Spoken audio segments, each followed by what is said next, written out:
chairpersons, panelists, my professor, Samia Rahman is here, my mentor and professor, and all my seniors. Thank you, Sky, for giving me this opportunity to present. After a wonderful session of complex left-main CTOs, calcified lesions, I'm going to talk on different topic, which I think is not much covered in many of the intervention sessions. My topic is stent fracture, missed but not uncommon. I'll just give you a brief overview of one case. I do not have any potential conflict of interest. So this is a 72 years old lady. She presented with chronic stable angina. Her treadmill test was positive. She had single vessel disease, LAD.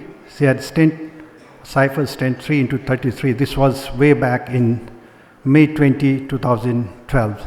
Unfortunately, I cannot show you the CD because that time we had an earthquake in Nepal and she destroyed her house, and this cath lab was old, so I could not retrieve this CD. It would have been wonderful if I had that CD, but I can tell you this, the angiogram was simple long lesions, focal type A lesions.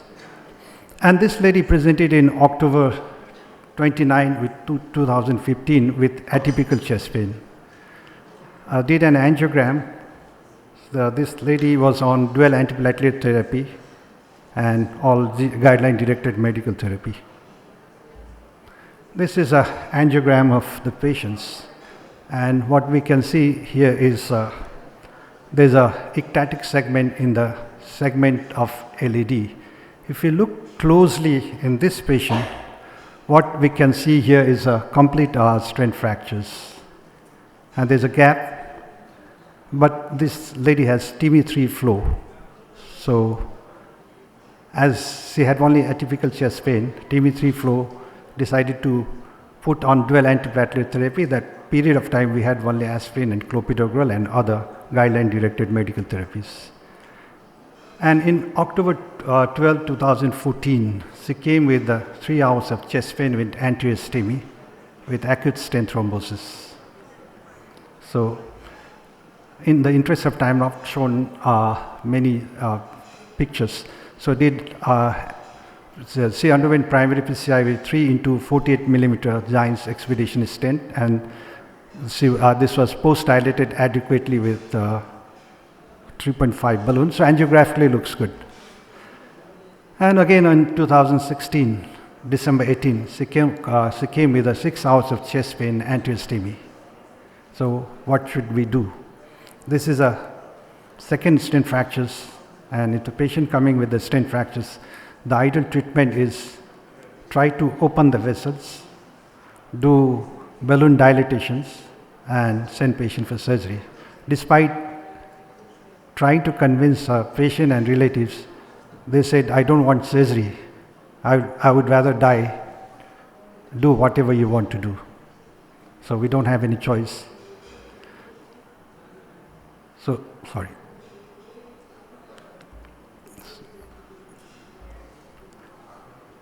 How can I play this one?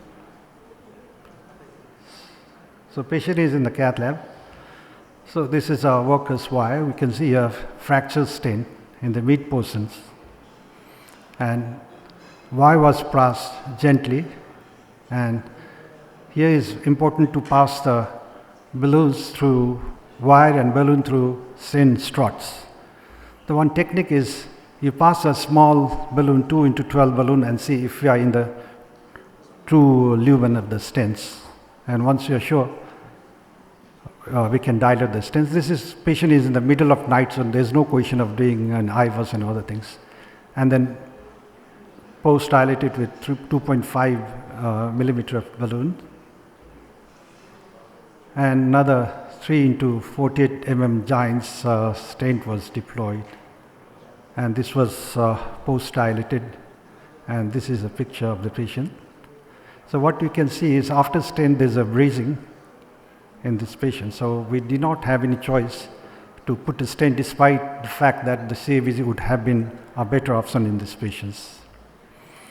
So this is a picture here, 3x48 cipher stent, fractured, put another stent, and she has 3 layers of stents here. And October 2019, she went to Australia. In 2018, she had non-ST elevation MI. She came back and we did an angiogram in 2019. Distal to stents, there's areas of some tight lesions, and there's a myocardial bruising. So she's not keen on doing any surgeries. So we decided to put patients on medical therapy with aspirin and clopidogrel. And I'll show you image at the end. This is a image I was of 3 layers. In the interest of time, I'll show you at the end. So summary of this case, 2012, she has elective PCI to LED, cipher stent. We all know that cipher stents are prone to aneurysms. 2014, she had October 9 to 29, she had asymptomatic stent fractures, was on dual antiplatelet therapies. December 12, 2014, she came with STEMI. She did a primary PCI with Giants Expedition 3x48 stents. And December 18, 2016, again came with acute stent thrombosis, very late stent thrombosis with STEMI. And she refused surgery, so decided to put stents. And 2018, she had non-ST elevation MI while in Australia. And we did angiogram in 2019. This is a summary of the patients. So 6 months back, I had follow-up this patient who came for a elective cholecystectomy. So she had a cholecystectomy, and she's on dual antiplatelet therapy now. So if you look at the history of coronary stent fractures, the first reported coronary stent fractures was 2002 in a bare metal stent in saphenous venous graft. First case of coronary drug-eluting stent fractures was reported in 2004. So if you look at this incidence of stent fractures, different literature quotes 0.8 to 19%. And one study, OCD-guided stent fractures, they have quoted up to 20%. The diagnosis you can see in fluoroscopy, CT, and with the use of imaging, IVUS and OCTs are better options. So the classification is different classifications, they have different classification. One strut fracture is type 1. If you have multiple strut fractures is 2. Complete strut fractures with no displacement is 3, and if there's displacement, it's called 4. And in OCT classification, one single strut fractures pattern 1, more strut fractures with deformation is 2, with deformation is 3, and transection with or without malalignment is 4. So there are different classifications. The important predictors of stent fractures is technical fractures, like if you do over expansions with balloons as stents, then that might weaken the stents. Stent overlaps are prone to fractures because they create hinge point, deformity, and they lead to fractures. Longer stents are subject to high radial force, and inadequate handling of stents before implantations, and stent techniques, because in cross technique are more prone to fracture because we are using overdilatations in these patients. And the sirolimus eluting stents are more prone to fractures. And the important point is stent conformability. This stent conformability is the degree at which the stent bends around the longitudinal axis after deployment. If there is a decrease in stent conformability, they lead to longitudinal straightening of the vessels after stent deployment, which subject them to counter prevailing force of vessel wall, and they lead to stent fractures. And anatomical factors like tortuous, highly angulated segments, long lesions, changes in vessel after stent implantation, they create the distortion force, and chronic total occlusions are more prone to stent fractures. Among the vessels, right coronary artery and saphenous vein graft occlusions locations are more prone to fractures because this right coronary artery, they have a more dynamic contractions, and this repeated contraction, they expose strain to compression, torsion, kinking, elongation, bending, and shear force that causes fracture from mechanical factors. So what is the relation of stent fractures and thrombosis? There are many studies saying the stent thrombosis in the fracture group was higher than that in the non-stent groups. And another study says no significant difference in the stent thrombosis between stent fracture group and non-stent fracture groups. So the conclusion is stent fracture and stent thrombosis both are rare, but the relation between them is uncertain. So the conclusion is stent fracture is uncommon. Clinical presentation may be asymptomatic, recurrent angina, MI or sudden death, right coronary lesions, stenting, lesion angulation, long stents, use of drug-eluting stents are associated with increased prevalence. Coronary angiogram is not usually sensitive. Intravascular ultrasound, stent boost, CT and OCTs are helpful. Management should be individualized. CABG is a treatment of choice if the patient has recurrent stent fractures. And in this patient, I'm not very sure how long we should continue. DAPT and definitely low dose rivaroxaban 2.5 BD would be a choice in a patient who is refusing surgery. And I'm just showing this IVUS of this patient. And distal to the stent, there's a plaque here. As we go proximally,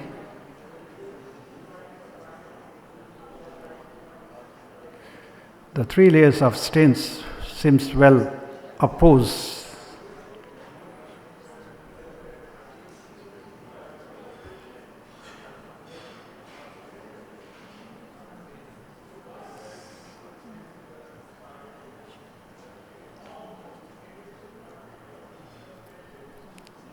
So as we move proximally, that area is because of, I think it's because of aneurysm of vessels in LAD.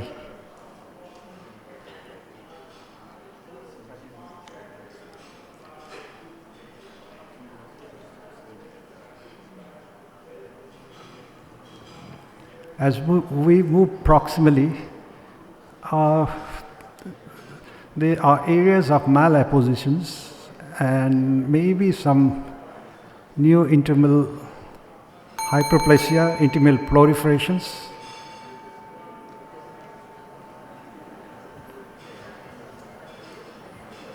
Here, stent looks well opposed.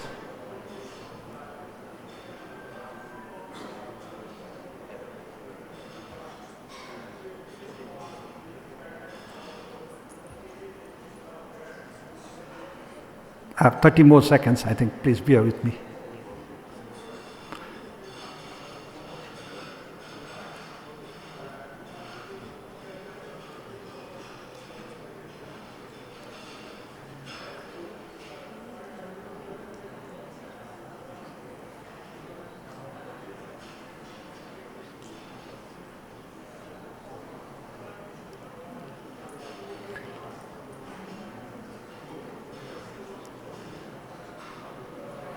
This is a proximal LAD.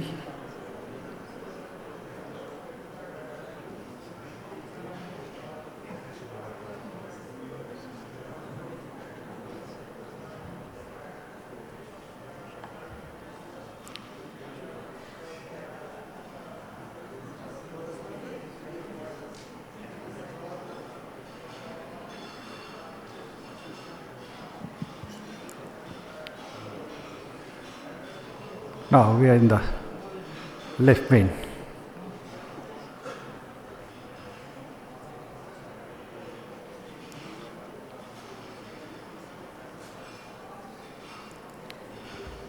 Thank you.